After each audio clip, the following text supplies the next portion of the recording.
안녕하십니까. 태백산직입니다.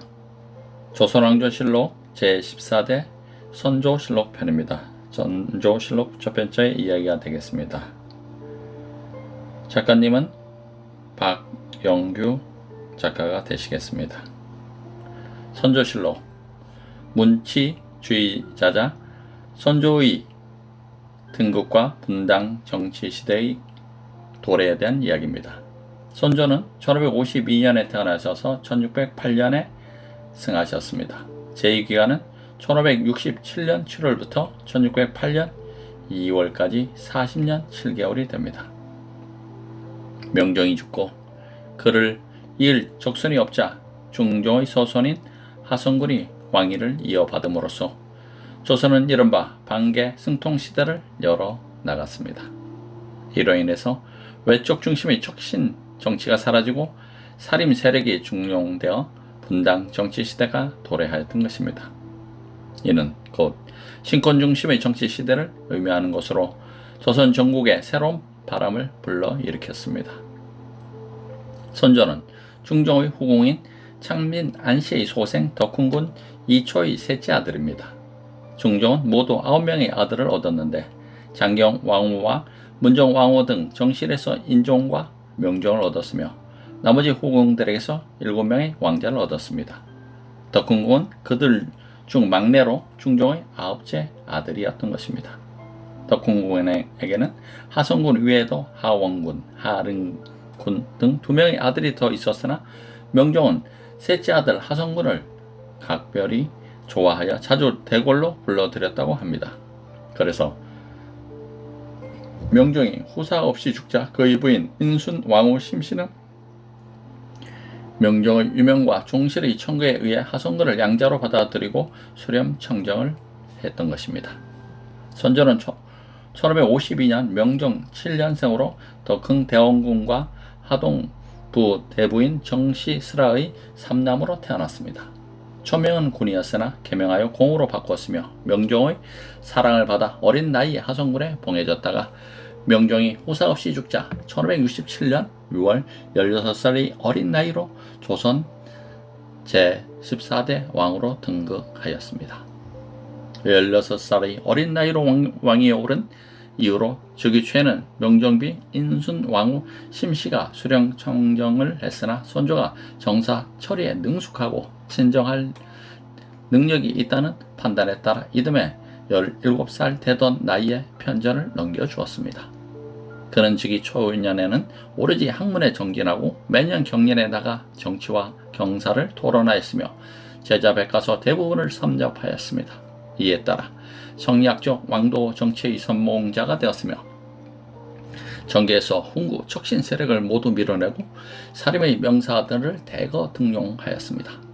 또한 당시 성력의 고도로 알려지던 이왕과 이의를 나라의 스승으로 여기고 극진히 대우했으며 심지어 이왕이 죽었을 때는 3일 동안 정사를 폐하고 애도하기도 했습니다. 선조는 친정을 하게 되자 가장 먼저 과거제를 개편하여 현령과를 다시 실시하였습니다.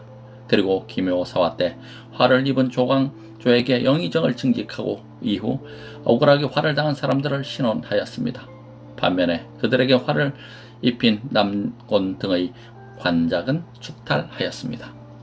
또한 을사사화를 일으킨 유님, 유관 등을 죽이고 녹훈의 영정을 받았던 이기, 윤온양 등을 사쿤하였습니다. 이로써 민심은 안정되고 정계는 사림이 득세하여 한때 문치의 깃발 아래 조정한 평화를 되찾았던 것입니다. 그러나 전국의 평화는 오래가지 못했습니다.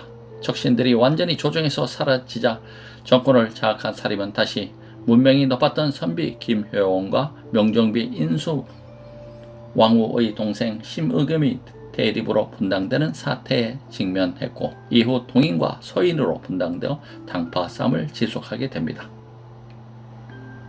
동인에는 주로 주리 철학적 도학을 펼친 조식과 이황의 제자들로 이루어진 영남학파가, 서인에게는 주기 철학을 주장했던 이유와 성원을 추종하는 기호학파들이 참여했습니다. 사림의 분당 사태가 조정을 혼란시키자 이인은 이들의 중재를 맡았지만은 해결의 실마리를 찾지 못했습니다. 그 후 이이가 죽자 파당을 인한 대립은 점차 극심해져 치열한 대결 양상으로 치달았고, 그러던 중 1591년 세자 책봉 문제로 서인이 실각하고 동인이 득세하게 됩니다. 선조입이 의인 왕후가 아들을 낳지 못하자 조정은 별 수 없이 후궁 소생 중에서 세자를 책봉해야 했습니다. 그때 자의정이던 서인의 고두 정철은 동인인 영의정 이산해의 계략에 빠져 강해군을 세자로 책봉해야 한다는 내용의 발언을 하다가 선조의 진노를 사서 삭탈 관직되었습니다. 이 사건으로 서인 세력은 실각하게 되었는데, 정권을 잡은 동인들은 실각한 서인들에 대한 유혈 숙청을 감행하였습니다. 그러나 이 숙청 과정에서 동인은 다시 두 파로 나누어집니다. 서인 정철의 취재 과정에서 사형을 시켜야 한다는 과격파와 귀양을 보내야 한다는 온건파로 나눠진 것입니다. 과격파인 전자를 북인, 온건파인 후자를 남인이라 했습니다. 이러한 분당 사태로 정계가 당파 싸움에 휘말리게 되자 조정은 더욱 불안정해지고 국력도 점차 쇠약해졌으며 변방 야인들의 노략질도 더욱 극성스러워지고 있었습니다. 야인들은 1583년과 1587년 두 차례에 걸쳐서 대대적인 반란을 일으켰습니다. 이 단계가 주동이 된 이 반란으로 한때 경원부가 함락되고 분해의 관할권이 완전히 장악당하자 조정은 온성부사 신립과 첨사 신상졸로 하여금 두만강을 건너 그들의 소굴을 소탕하도록 했습니다. 한편 1590년 외의 동태가 수상하다는 판단 아래 통신사 황윤길, 부사 김성일 등을 외국에 보내어 그곳 동향을 살피도록 했습니다. 그러나 이듬해 돌아온 두 사람은 서로 상반된 보고를 하였습니다. 통신정사 황윤길은 외국이 전쟁 준비에 한창이라고 하면서 그들의 침략에 대비해야 한다했고, 통신부사 김성일은 되되의 인물됨이 보작을 얻고 군사 준비가 있음을 보지 못했기에 전쟁에 대비하는 것은 민심만 혼란스럽게 할 뿐이라고 했습니다. 이런 의견 대립은 서인과 동인의 정치적 대결 양상으로 치달았고, 결국 동일의 세력이 우세했던 까닭에 김성일의 주장대로 전란에 대비하지 않는 쪽으로 결론이 났던 것입니다. 그러나 김성일의 주장과 달리 이듬해 4월 외국은 대대적인 침략을 감행해 왔으니 이것이 곧 임진왜란입니다. 1592년 4월 13일 오후 5시에 습격한 권희씨 부대에 의해 부산포가 함락되면서 왜군은 무서운 속도로 북상하여 보름 뒤인 4월 29일에는 충주를 장악했고 5월 2일에는 한양을 함락시켰습니다. 이후 개성, 평양 등이 차례로 함락되고 선조는 의주까지 몽양, 피난을 가야 하는 신세가 되고 말았습니다. 그리고 급기야 왕이 피난해 있던 우주성 주위만을 남겨놓은 채 한경도 일원까지 점령당해 명나라의 원군을 청해야 했습니다.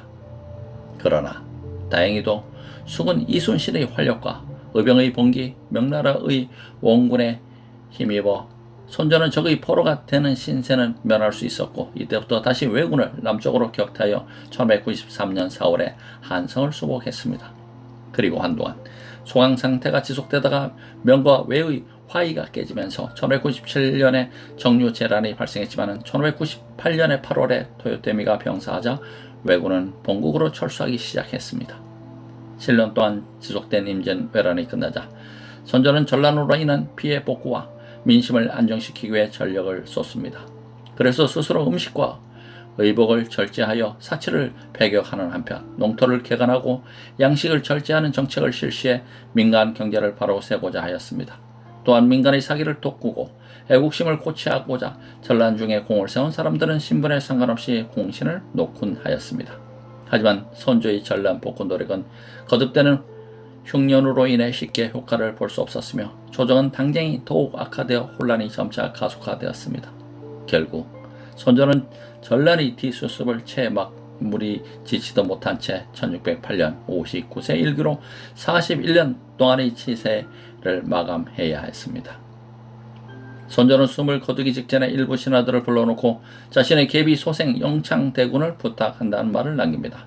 하지만 그를 이어 세자 광해군이 즉위함으로써 그의 유언은 오히려 영창대군의 수명을 단축시키는 원인이 되고 말았습니다. 선조는 의인 왕후를 비롯해 총 8명의 부인을 두었으며 그들에게서 14남 11여의 자녀를 얻었습니다.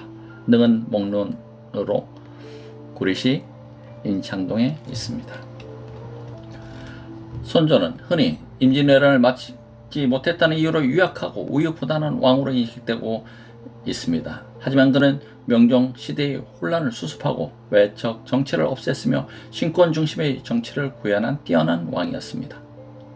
명종 시대까지는 영모에 버금가는 행위로 간주되던 붕당 행위를 손조는 정치적 개념으로 적극 수용해 보다 발전적인 당파 정치로 이끌고자 하였습니다. 하지만 당시의 상황은 이러한 분당 정치가 과도기적 양상을 띠고 있었기에 다분히 혼란상을 야기시켰고 여기에다 임진왜란이 겹쳐 그의 의도는 실패로 끝나고 말았습니다. 어쨌든 손조가 구상했던 당파 중심의 신권 정치는 근대적 정치 형태인 의회 정치를 이끌어낼 수 있는 기반이 될 수도 있었습니다. 그리고 임진왜란이 당파 싸움에 의한 국력의 약화 때문에 발생했다고 보는 시각도 당시 조선 사회와 국제 정세를 정확하게 읽어내지 못한 데서 오는 해석상의 오해일 수도 있습니다. 왜냐하면 손조의 정치적 안정을 위한 노력으로 당시 사회는 명종 시대에 비해 비교적 안정된 상황이었기 때문입니다.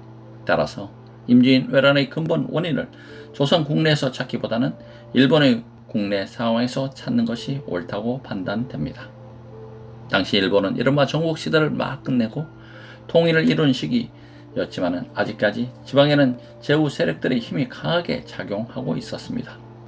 통일을 이룬 토요토미로서는 제후 세력이 위협적인 존재로 인식되었고 따라서 외부와의 전쟁을 통해 그들의 힘을 축소시키고 다른 한편으로는 전국시대를 통해 획득한 전술적 능력을 외부로 표출하여 민심을 하나로 묶으려는 의도를 노고라 하고 있었습니다. 그래서 획책한 것이 중국 대륙 진출을 명분으로 한 조선 침략이었습니다. 그러므로 임진왜란은 본질적으로 조선의 국방력과 상관없이 일본 내의 정치적인 목적에 따라 발생한 사건이라고 볼 수 있습니다. 다만 조선이 일본의 침략 의도를 정확하게 파악하지 못한 것은 당시 조선 조정의 한계성을 드러낸 것입니다. 사림의 분열과 분당 정치의 전개 16세기에 이르러 조선의 정치 운영은 당파를 형성하여 집단적인 논쟁을 수발하는 투쟁으로 발달했습니다. 이는 외척 정치가 종식된 선조대에 정권을 독점한 사림 세력이 다시 학맥과 사상적 차이로 인해 분당을 형성한 결과였습니다. 사림 분열의 직접적 요인은 1575년에 발생한 명종비 인순 왕후의 동생 심의겸과 신진사류 김효원의 암투였습니다. 김효원이 인사권을 쥐고 있는 정랑직에 청구되자 심의겸은 그가 윤원영의 식객으로 있으면서 권세에 아부한 소인배라고 하면서 그 같은 요직의 적임자가 아니라고 비난했습니다. 그럼에도 불구하고 김효원은 정랑직에 취임하였습니다. 하지만 얼마 뒤 김효원은 다른 자리로 이동을 하게 되었는데 이번에는 심의겸의 아우 심춘겸이 그 후임으로 청구되었습니다. 그러자 김효원은 왕의 외척이 인사권을 장악하고 있는 정량직에 앉는 것은 부당한 일이라고 심춘겸의 정랑 취임을 반대하고 나섰습니다. 이와 같이 전랑직을 둘러싼 두 사람의 대립이 가속화되고 있었는데 다시 이들을 중심으로 당시의 벼슬아치와 사료들이 두 편으로 갈라서고 말았습니다. 그리고 급기야 정치적 이념적 성격을 띤 분당으로 발전하기에 이르렀습니다. 이들 파벌을 동인과 서인으로 구분해서 불렀는데 심의겸의 집이 도성 서쪽 정동에 있었고 김효원의 집이 도성 동쪽 건천동에 있었던 까닭입니다. 이들의 분파는 비록 단순한 감정 대립에 비롯되었지만 그 내부는 다소 복잡한 양상을 띠었습니다. 왜냐하면 이들은 서로 학맥과 사상을 달리했기 때문입니다. 동인은 주리 철학적 도학을 사상적 배경으로 형성된 이황 조식 문화의 영남 학파였고 서인은 주기 철학의 근거를 바탕에 둔 이희 성원 문화의 기호학파 사료들이었습니다. 이러한 학맥과 사상의 차이는 분당 정치에 기반한 당쟁 시대를 예고하는 것이었습니다. 유교 정치 사상에서 원래 분당 정치는 금기사항이었습니다. 그러나 중국 송대에 들어서면서 정치 참여 자격층 내지 정치 참여의 의식층이 확대됨에 따라 전통적인 분당과는 커다란 변모를 겪게 됩니다. 즉 구양수와 같은 인물은 분당을 공도의 실현을 추구하는 자들의 모임인 군자의 당과 개인적 이익의 도모를 일삼고 소인의 당 두 가지로 나누고 전자를 진붕, 후자를 위붕이라고 규정하고 군주가 진보의 승세를 유지시킨다면 정치는 저절로 바르게 이루어진다고 하였습니다. 성리학의 대성자인 주의 역시 기본적으로 구양수와 견해를 같이 하면서 더 나아가 분당이 있는 것을 염려할 것이 아니라 군주까지도 군자의 당에 끌어들이도록 하여야 한다는 적극적인 의견을 내놓았습니다. 16세기 조선은 전통적인 분당관과 성리학의 분당관이 엇갈리고 있었습니다. 군쪽 세력은 한 당대의 분당관에 바탕을 두고 사림의 세력 결집을 비판한 동시에 탄압의 구실로 삼았으나 사림계는 구양수의 분당론에 근거하여 권세로서 정권을 독점하는 훈척 계열을 소인의 당이라고 비난했던 것입니다. 사림 세력은 선조대에 이르러 마침내 정권을 장악하고 구양수의 분당관에 따라 당파를 조성하기에 이릅니다. 이 초기가 바로 동인과 서인이었습니다. 주리론자로 구성된 동인과 주기론자들로 구성된 서인들의 정쟁은 시간이 흐를수록 극한적인 대립 양상을 띠게 됩니다. 동서로 갈라진 뒤 대산 이인은 이들 두 당의 충돌을 극소화하기 위해 심의겸과 김효원을 각각 외직인 개성유수와 불영부사로 물러앉게 합니다. 이후 1580년 낙향했던 심의겸이 예조판서에 제수되자 동인인 장령 정인원이 그를 탄핵하는 사건이 발생하기도 했으나 이의 중재로 정치적 파장이 확대되지는 않았습니다. 그러나 1584년 중재자 구실을 하던 이이가 죽자 동인과 서인은 본격적인 정치 투쟁을 감행합니다. 이이가 죽자 이발, 백유양 등의 중도파 세력들이 동인의 가세에 서인의 고두 심의겸을 탄핵하자 서인 중에 탈락자가 생기고 심의겸도 파직되었습니다. 이제 조정은 점차 동인에 의해 장악되고 있었습니다. 그러나 동인이 조정을 거의 장악했다고 판단할 무렵 정여립의 모반 사건이 발생하여 조정은 다시 서인의 손아귀에 넘어가게 됩니다. 정여립은 본래 서인 세력이었으나 수찬이 된 뒤 다시 집권 세력이 된 동인 편에 들어가 이 일을 배반하고 송원, 박순을 비판한 인물이었습니다. 하지만 선조가 그의 이 당을 불쾌히 여기자 벼슬을 버리고 낙향해버립니다. 그가 서인을 공격하게 된 원인은 분명하지는 않습니다. 그가 이조 전량의 물망에 올랐을 때 이가 반대했던 적이 있긴 했으나 이것이 직접적인 원인은 아니었던 것 같습니다. 오히려 그의 직선적이고 적극적인 성격이 동인의 용수의 이발의 성향과 일치했던 것이 동인에 동조하게 된 이유였을 것입니다. 어쨌든 그가 이 일을 공격한 이후로 서인의 미움에 그에게 집중되었고 그래서 그는 동인의 후원에도 불구하고 중앙에서 관직을 내놓고 고향으로 내려가야 했습니다. 그는 낙약한 몸이었음에도 동인들 사이에서는 명망이 높았습니다. 그래서 진안 죽도에 서실을 지어놓고 대동계를 조직하여 매달 모임을 갖는 등 세력을 확장시켜 나갔습니다. 1587년 외선들이 전라도 손죽도를 침범하였을 때는 대동계를 동원해 이를 물리치기도 했습니다.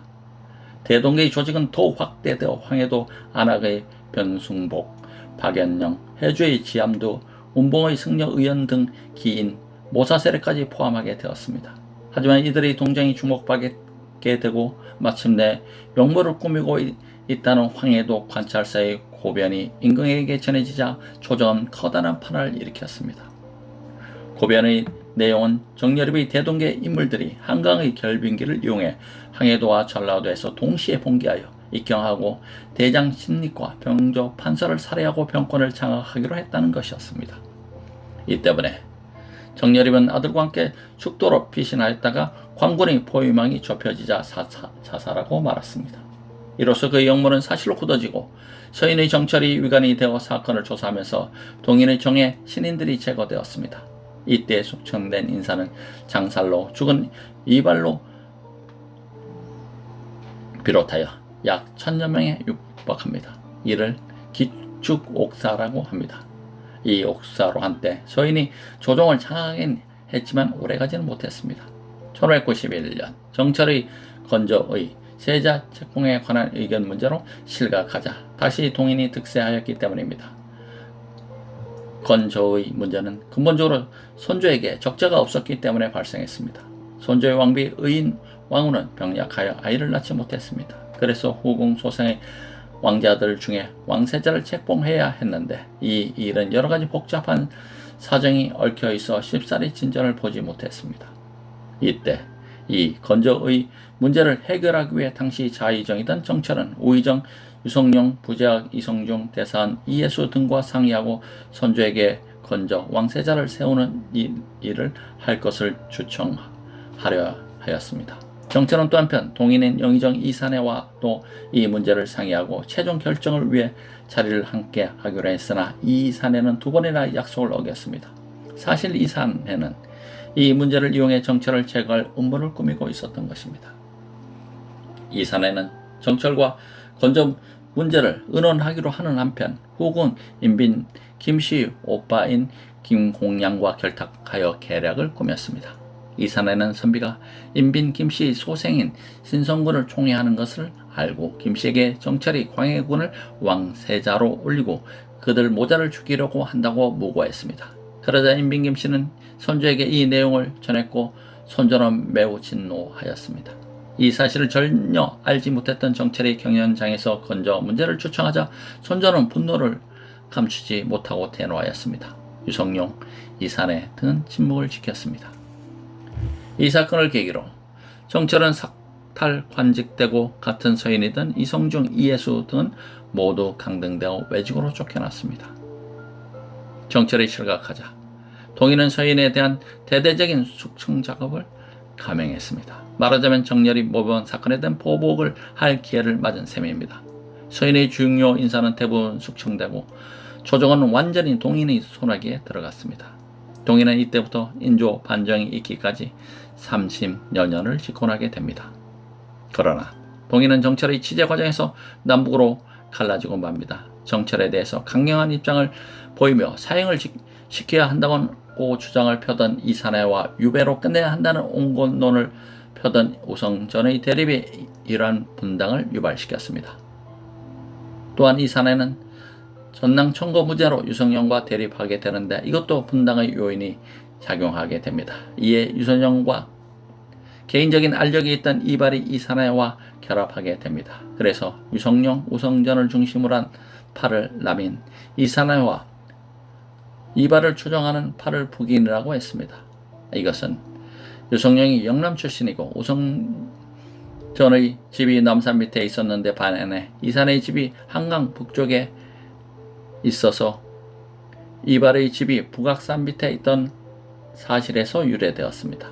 이 남인과 북인의 학명을 살펴보면 근본적으로 둘 다 주리론을 주창한 영남 학파였으나 남인은 이황 문화였고 북인은 조식의 문화이면서 이이, 성원 등과 교우 관계를 가지고 있던 사람들이 중심이 되었던 것입니다. 이러한 사실은 이들이 철저한 인맥을 중심으로 당을 형성했다는 것을 증명하고 있습니다.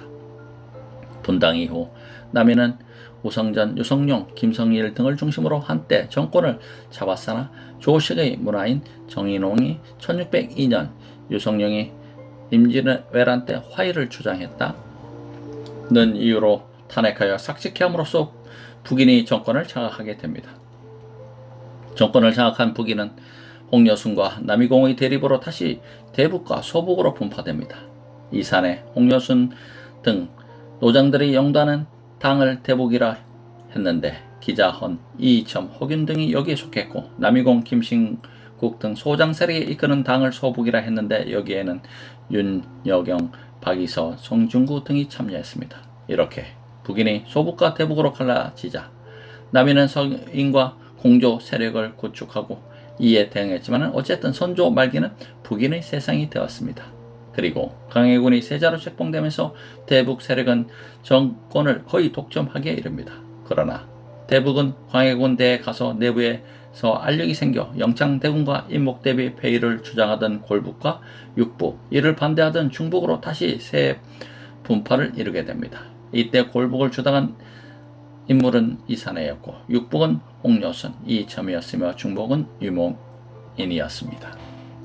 이렇듯 끝없는 분파를 통하여 조선의 붕당 정치는 이어졌습니다. 이 과정에서 각 당파들은 일당 독재의 경향을 보이며 처음에는 미숙함을 드러내지만 후에 인조 때 일어서는 서인과 남인이 서로 공존하면서 상호 비판하는 체제를 갖추어 붕당 정치의 참모습을 실현하게 이릅니다. 우리는 당쟁으로 인해 조선이 망했다는 그릇된 인식을 강요받아 왔습니다. 일제강점기에 일본에 의해 강령된 이 같은 신민사고의 근본 문제는 바로 붕당 정치에 대한 올바른 인식이 결여되었다는 결례가 있습니다. 당쟁, 즉 붕당 정치에서는 상호 견제하고 대립하는 것이 곧 상호 공존하는 방법이었습니다. 분당 정치의 본질적인 취지는 바로 일당이 권력을 독점하는 것을 방지하는 데 있었기 때문입니다. 이와 같은 원리는 현대의 민주정치에서 똑같이 적용되고 있습니다. 조선이 일본에 의해 강제 점령되는 시기를 돌이켜 보아도 이것은 명백해집니다.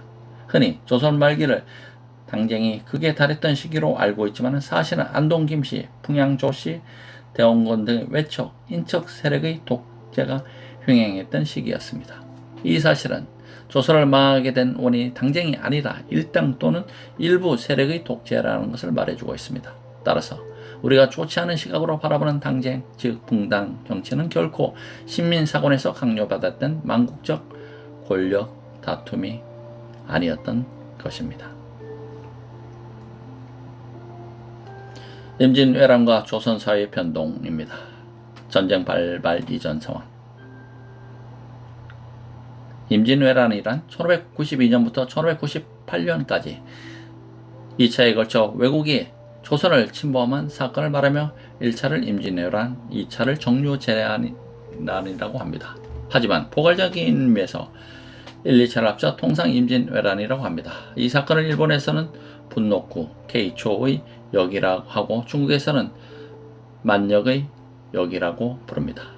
임진왜란이 일어났던 선조대의 조선은 약 200년 동안 부분적인 외침을 제외하고 거의 전쟁을 치른 적이 없는 나라였습니다.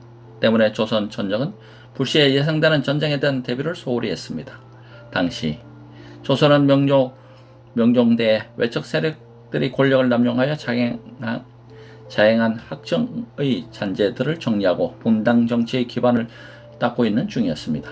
하지만 분당 정치는 숱한 시행착오를 겪으며 자리매김을 하지 못하고 세력 경쟁으로만 치닫고 있는 중이었습니다. 따라서 대부분의 양반 계층은 분당 정치에 대한 참여만을 모색하고 있었고 국방에 대해서는 관심이 전혀 없는 상태였습니다. 하지만 외국의 상황은 달랐습니다. 당시 일본은 도요토미 히데요시가 오랫동안 지속되던 전국시대를 종결하고 나라를 하나로 통일한 시점이었습니다. 15세기 후반에 상인을 앞세운 서양 세력이 점차 일본으로 밀려들었고 그 결과 일본에는 신흥 상업도시가 발전하여 종래의 봉건적 지배 형태가 위협을 받는 상황이 전개되었습니다. 상업도시를 기반으로 한 신흥 세력의 힘을 키우자 위협을 느낀 토요토미 히데요시는 신흥 세력의 힘을 밖으로 내몰고 국민을 하나로 뭉치기 위한 방책을 모색했습니다. 그래서 얻은 결론이 외부와의 전쟁이었습니다. 이를테면 전국시대를 통해 얻은 전쟁 수행 능력을 효과적으로 소비하고 신흥 세력의 힘을 축소시키려는 일거양득의 전략을 구사했던 것입니다.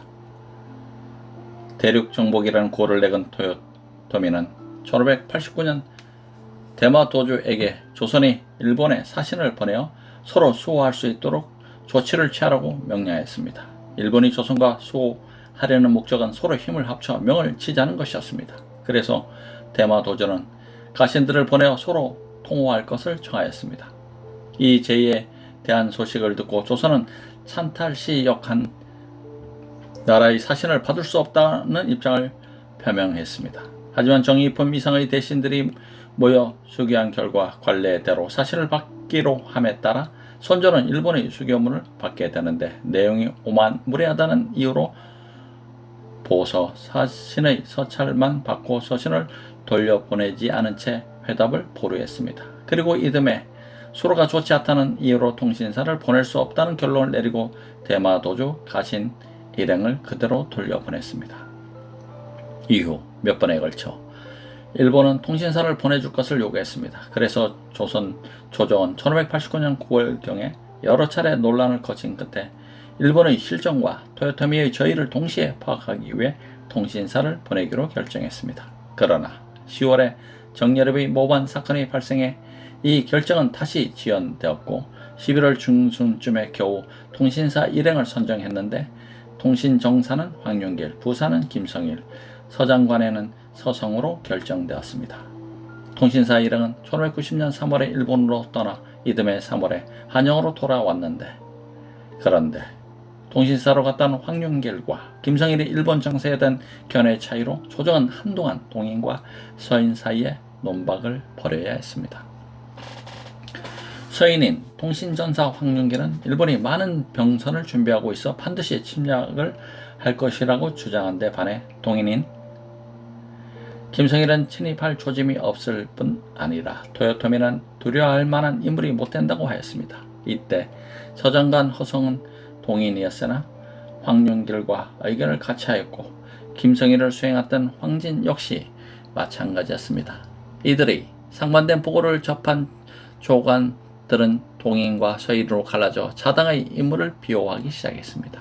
그런데 요양을 바라던 조정은 반신반의하면서 결국은 전쟁선을 퍼뜨린 민심을 혼란스럽게 할 필요가 없다는 판단에 따라 김성일의 조정 주장을 받아들이게 됩니다. 그래서 성을 쌓는 등 전쟁에 대한 방비를 하던 것마저 각도의 명을 내려 중단시켰습니다.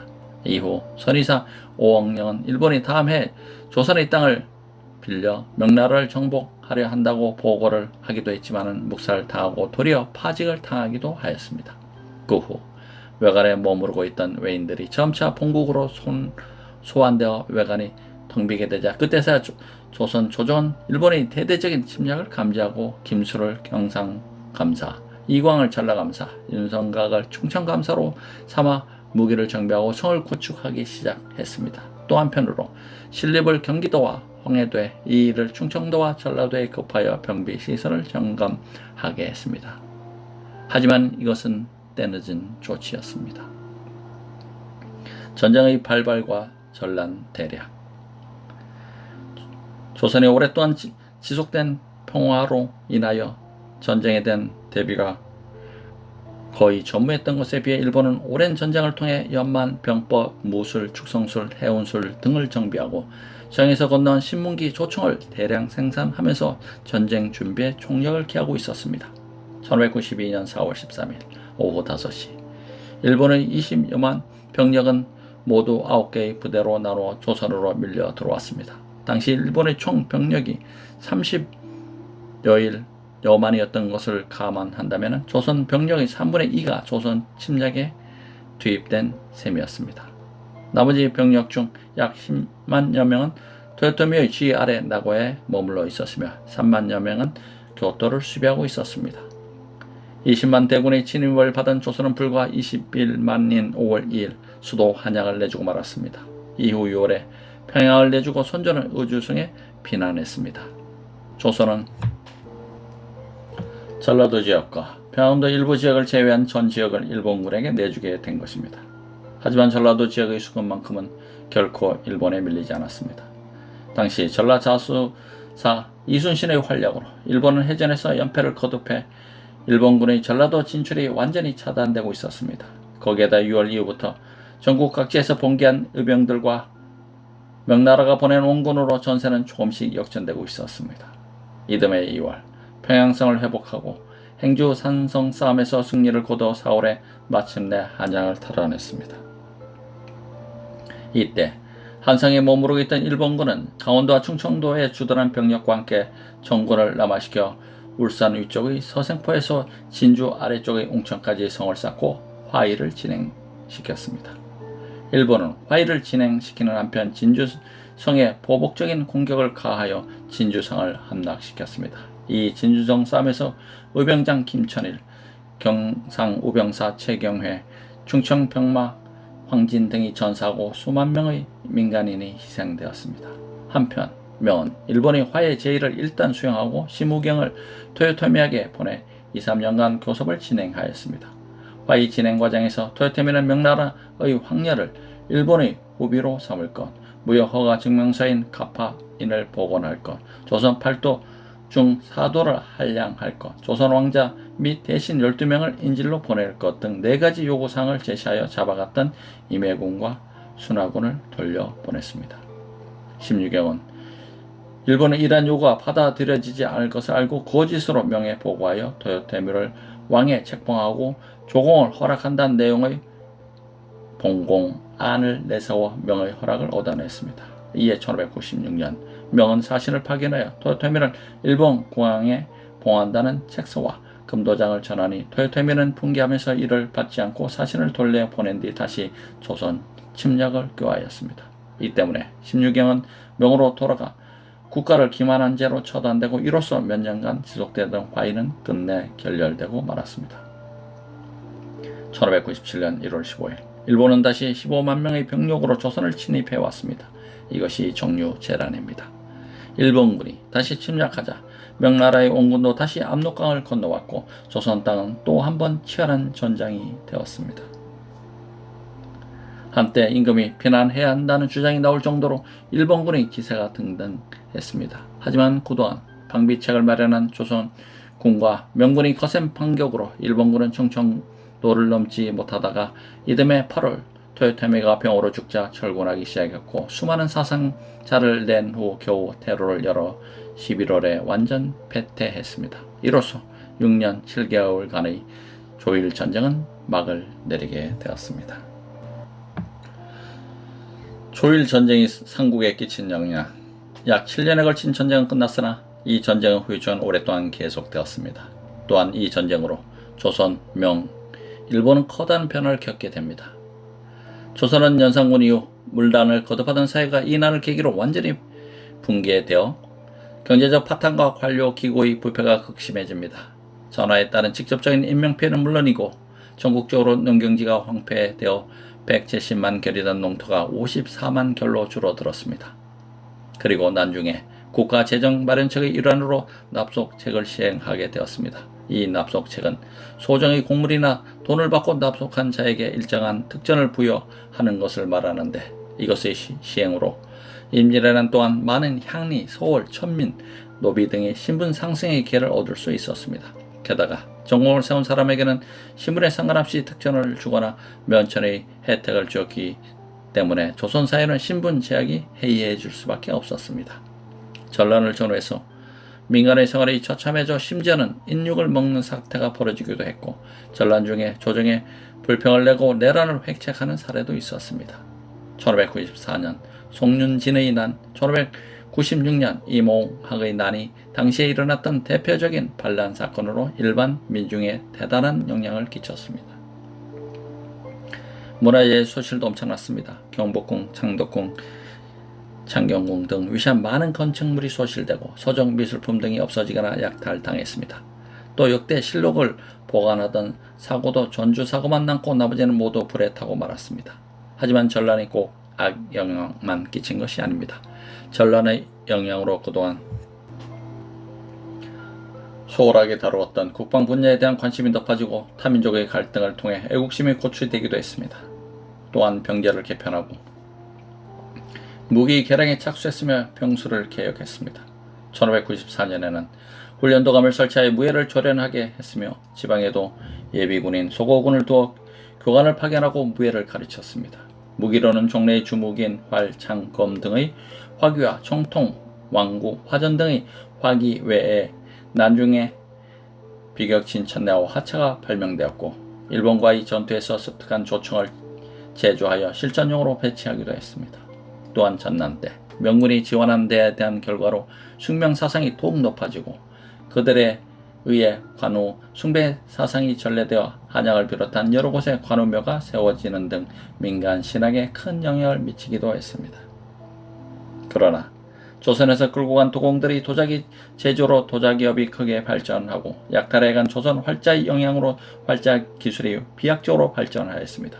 거기에다가 포로로 끌고 간 조선 학자로부터 성리학을 배워 새로운 지도 이념을 수립하는 밑거름을 마련했습니다. 특히 태계집을 비롯한 중요한 서적들을 가져가 일본 문화의 발전에 획기적인 계기를 이루었습니다. 명나라 역시 큰 변화를 겪었습니다. 조선의 요청으로 대규모 온군을 파병했던 명나라는 엄청나게 국력이 소모되었고 그 때문에 국가 재정이 문난해져 국방에 어려움이 초래되었습니다. 그러한 명의 국방력 약화는 여진족의 세력 평창을 방치하는 결과를 낳아 결국 여진족에 의해 명이 망하게 되는 원인으로 작용하게 됩니다. 이처럼 임진왜란은 17세기 동북아 국제정세에 커다란 영향을 끼친 중요한 사건이었습니다. 조선은 비록 일본의 침략을 받아 엄청난 피해를 입고 그 후유증으로 한동안 고통이 지속되었지만 다른 한편으로 민간의 힘이 커지고 양반 중심의 정부는 힘이 약화되는 현상을 낳았습니다. 조선왕조실록 제14대 선조실록 첫 번째 이야기였습니다. 감사합니다. 태백산지기였습니다.